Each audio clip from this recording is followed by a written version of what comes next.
So friends, I like to thank the organizers, particularly Rajiv Varshne, when he informed me that a symposium is being organized on plant pathogen interaction. I told him that we have been doing some work in this area for the last 10 years, and therefore he thought that I should be one of the speakers in this particular symposium. I am very pleased to see that the last two presentations are very different than what I am going to talk about, and therefore there is diversity in this selection of the speakers, as you can see. For the last 10 years, we have been engaged in studying two different diseases.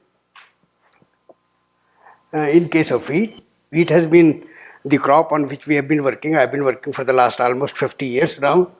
And these two diseases, the leaf rust disease and the spot blotch disease, these two diseases we have been engaged in during the last 10 years in collaboration with leaf rust work is being done in collaboration with IRI, Dr. K.V. Prabhu there and Neelu Jain, and spot blotch disease is being done in collaboration with Arun Joshi and Ms. Chandra at Banaras Hindu University. In both these cases, you will find that we have been trying to understand the interactions between plant and pathogen with respect to the kind of transcriptome and epigenome which is triggered on at the time after the plant interaction. You will see that in the last two presentations, we have been talking about the resistant genes and we have been talking about the pathogen, but we have not talked about the transcriptome and epigenome analysis which follows later on. And that is the part I am going to deal about. The presentation will be followed as this: molecular basis of plant immunity, very little brief introduction about some of the recent work which has appeared in 2019. Then I will briefly talk about the seedling leaf rust resistance LR28, which is a resistant gene for leaf rust. And then there is an adult plant resistant gene LR48. These are the two genes on which we have concentrated during the last about 10 years. And then also about the spot blotch resistant genes, which I will talk about later on. And in both these cases, particularly in these two cases, the spot blotch resistance was considered only recently, therefore we have not been able to do much detailed work there. But in the case of these two genes, LR28, which is a seedling resistant genes, and adult plant resistance genes, LR48, we have conducted transcriptomic studies, upregulation and downregulation of hundreds of genes, which follows the initial interaction between the plant pathogen.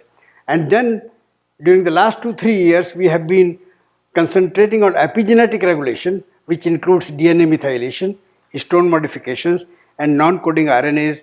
All these interactions, these activities follow after the initial plant pathogen interaction. A very brief introduction about those who are not familiar with plant pathogen interaction.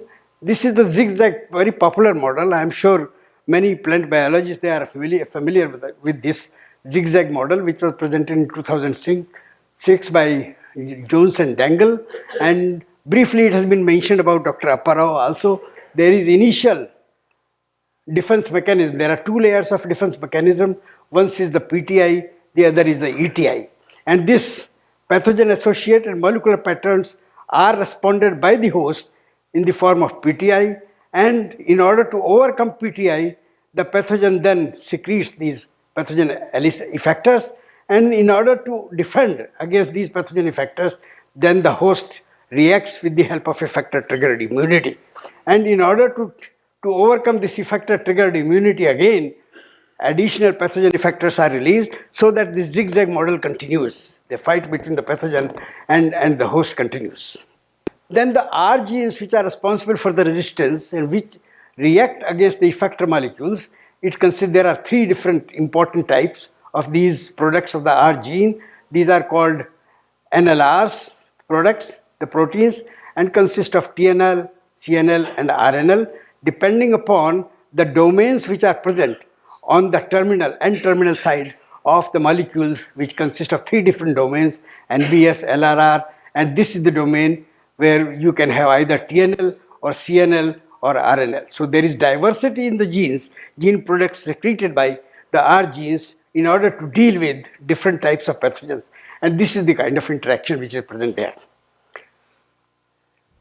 There is another level of diversity which you see in the LRR integrated domains are also there. In addition to LRR, NBS and the terminal domain, there are also recently review has been published on integrated domains which are present associated with these gene products, and these also help the R genes in order to recognize the pathogen.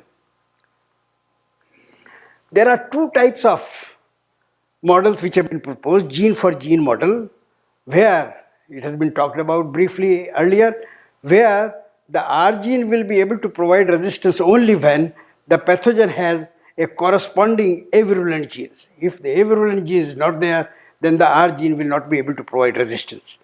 An alternative model is this, which has been discovered recently in case of spot blotch resistance, where the pathogen has a gene toxa which produces a toxin, and this toxa gene can produce the disease only when the host has a sensitivity gene TSN1. This particular pathosystem has been characterized recently by the Australian group, and we have ourselves, in collaboration with BHU, tried to characterize this in the Indian wheat population. This is some of the recent work. Two very important papers have been published recently. This is in April 5, 2009, where it has been shown that the product of the LRR gene makes a resistosome which is comparable to the inflammasome, which is found in the case of animal systems. And this consists of a number of molecules which are present here, and these molecules oligomerize into pentameric form, and this then associates with the cell membrane in order to provide the resistance. This is what is taking place in response to the pathogen. And then there is another very important paper published in August, where it has been shown how the cell death followed by hypersensitive response provides defense against the pathogens. And it has been shown in this particular paper that there is an enzyme activity present on the N-terminal L, which is called NADase, which cleaves the NADP molecule and causing the cell death, which leads to resistance. The work which we have been doing is mainly on these two genes. I told you earlier also, shielding resistance genes LR28. We have a pair of NILs for LR28 which have been developed at IRI, one carrying LR28, the other not carrying LR28, and then adult plant resistance gene LR48, which does not need NILs, because in this particular case we use the pre-adult stage, which is seedling resistant, which is susceptible, and the post-adult stage, which is resistant. And in both these cases we conducted the transcriptome study utilizing two different approaches: cDNA AFLP approach initially, and then of course RNA sequencing approach. Epigenomic studies in both these cases are being undertaken, including DNA methylation, which involves MSAP, methylation sensitive amplified polymorphism, MEDIP, methylated DNA immunoprecipitation technique, and bisulfite sequencing, and also histone modifications, which involves two different techniques: chip qPCR and chip sequencing. And then non-coding RNAs are being studied by a PhD student, where he is trying to identify the micro RNAs and the target genes with the help of degradome in order to find out the genes which may be associated with dealing with plant pathogen interaction. This is a brief summary of the kind of gene expression and epigenetic studies which we have conducted in case of leaf rust resistance in both these genes, LR28 and LR48. The transcriptomic studies involves these two approaches, cDNA AFLP. This is a pattern which we observe and then try to interpret it. We can't identify in this case specific genes, but we can try to find out the patterns. And in this case then, this study was then followed by RNA sequencing analysis, which allowed us to identify hundreds of genes which are activated as a follow-up of plant pathogen interaction. And epigenetic study, as I told you earlier also, involves DNA methylation studies, which consists of three different approaches: MSAP, MEDIP, and bisulfite sequencing. And then of course histone modifications, which involves two techniques: chip sequencing and chip qPCR. This is the material which has been used in these studies. Material used for epigenetic studies, LR28. The material, as I told you earlier, is a pair of NILs, near isogenic lines. One of them has contains LR28, the other does not. And the NIL which does not contain LR28 has been described to be susceptible. The material has been collected after inoculation, 0 hour after inoculation and 96 hours after inoculation. And this is the NIL which carries the LR28 gene. In this case also we are collecting the material at 0 hour before inoculation and then 96 hours after inoculation. So we have 4 different samples which are being utilized both for transcriptomic studies as well as for epigenetic studies. Epigenetic studies, as I told you earlier, also consist of 3 different components.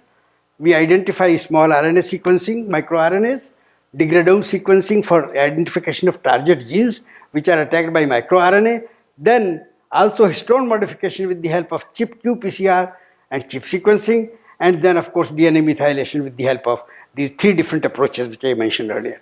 In case of LR48, this is a line which has been selected from CSP44 in Australia and exhibits adult plant resistance.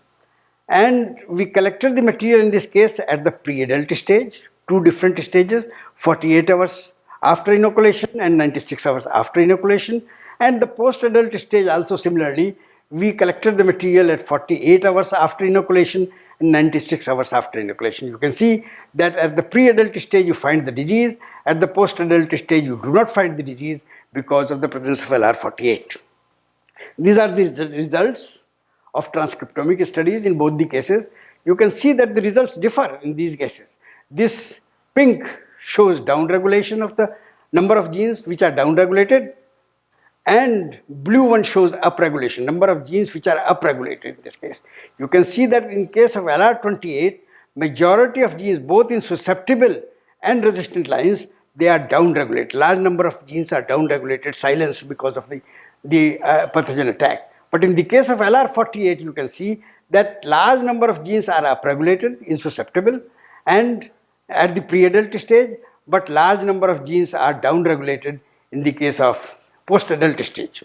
These are large number of genes. As I told you, as previous slide also shows, thousands of genes are activated or silenced during this period, and therefore we classified these genes, identified these genes belonging to different categories, and you can see there are a large number of genes which are encoding enzymes, defense PR genes, transporter genes, transcription factor genes, a large number of genes which could not be identified and placed in the miscellaneous group. In both the cases, this happens in both the cases, both in case of LR28 as well as LR28, and the work has already been accepted for publication in Functional Plant Biology from Australia. On the basis of the number of genes which have been identified to be differentially expressed, we prepared this network. It is a complex network and we cannot describe it in detail. The yellow patches shows differentially expressed genes in susceptible genotype, and the pink one shows differentially expressed genes in resistant lines, and the blue one shows differentially expressed genes in both the NILs. And you can see that there are a large number of these pathogenic PRR genes which are immediately activated after the attack of the pathogen, and this leads to a transduction pathway, signaling pathway, which leads to activation of a large number of genes within the nucleus with the help of transcription factors which are activated through the signal transduction pathway. Similar situation in case of LR48, as you can see here. There are large, this is on the left side you find the pre-adult stage which is susceptible, on the right side you find adult stage which is resistant stage, and the network of differentially expressed genes during infection, LR48 pre-adult, and you can see here also when the pathogen attacks there is signaling, and this signaling is followed by differential expression of a large number of genes both at the pre-adult stage and the post-adult stage. I cannot go into the details of this. We are trying to actually select some of these genes because hundreds and thousands of genes have been differentially expressed. We are trying to select some of these genes for detailed studies later on. You can see this is methylation, methylated DNA immunoprecipitation technique, where we are trying to find out the differentially expressed genes in the case of susceptible and then resistant, and then we are also comparing the resistant with the susceptible in this case. In both the cases, both susceptible and resistant, you can see that there are a large number of genes which are hypomethylated, shown by the brown color here. Hypomethylated means that they must be silencing, they must be activated. Hypomethylation means activation, hypermethylation means silencing. And in this, when resistant is compared with susceptible, both at the 0 hours and 96 hours, you find that there are a large number of genes which are hypermethylated or silenced, both in the case of resistant, genotype in comparison to the susceptible genotype.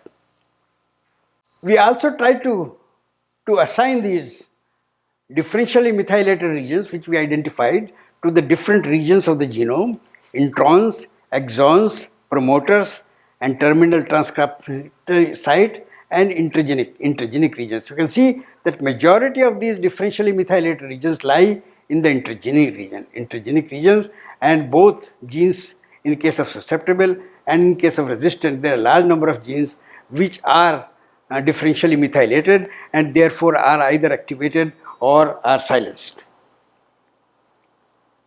This paper has also been accepted recently in Molecular Biology Report.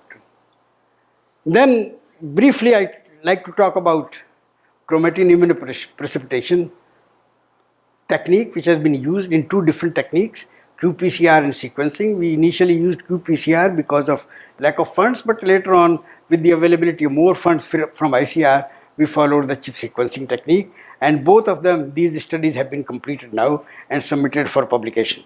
This work, qPCR, has already been published in Molecular Genetics, MGG, and this of course has been submitted recently to Plant Molecular Biology. Chip sequencing, we selected 6 different genes. This work actually has been done in collaboration with Saurabh Raghuvanshi in South campus of Delhi University.